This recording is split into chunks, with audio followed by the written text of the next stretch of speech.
کوئی آدمی جو سیدھی سیدھی واضح نصیحت کر رہا ہے اس کو سننے والے لوگوں کی تعداد اتنی زیادہ نہیں ہوتی جتنی کھیل تماشے کی بات کرنے والا، کوئی غلط بات کرنے والا، کوئی معاذ اللہ ایسی بات کرنے والا جس سے جوان نسل بڑی توجہ کرے، کوئی ایسی بات جس کے اندر مزاح ہے، طنز ہے، لطیفہ ہے، اس کو آپ دیکھ لیں وہ کتنا حاوی ہے لوگوں کے ذہنوں پر، اور وہ مذاق کی کیفیت اتنی دور چلی گئی ہے۔ میں بڑی معذرت کے ساتھ یہ بات عرض کرنے لگا ہوں کہ بعض اوقات بڑے بھی، مجھے پھر سے معاف کیجئے گا،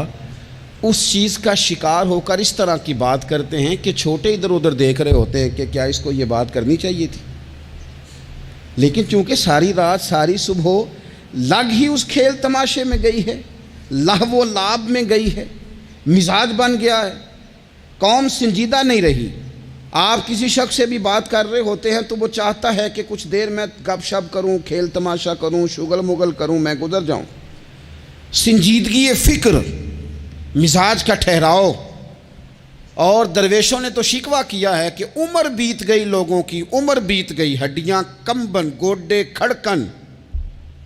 اڑ گیا لک تیرا، اجے بھی گناہ تو باز نہ آویں، واہ واہ مرد دلیرا۔ میاں صاحب کہنے لگے یہاں تک تو پہنچ گیا ہے کہ ہڈیاں کمبن اور تیرے گوڈے کھڑکن تے اڑ گیا لک تیرا، اجے بھی گناہ تو باز نہ آویں، او واہ واہ مرد دلیرا۔